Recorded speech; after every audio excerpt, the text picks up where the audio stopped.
น้องโรสจะวาดรูปอะไรคะวาดรูปหมาค่ะแม่วาดรูปหมาค่ะ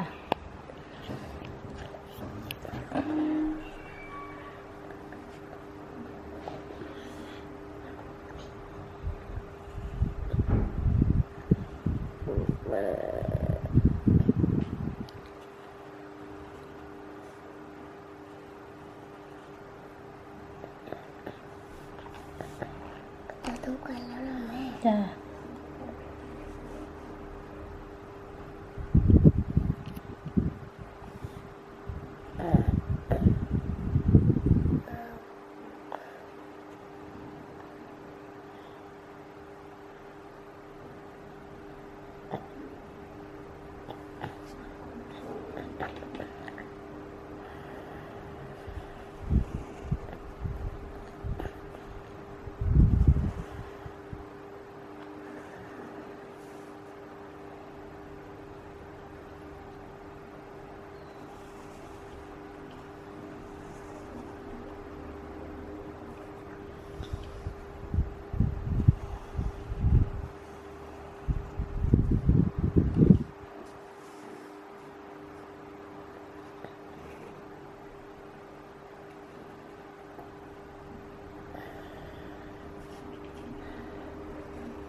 เสร็จยังคะแม่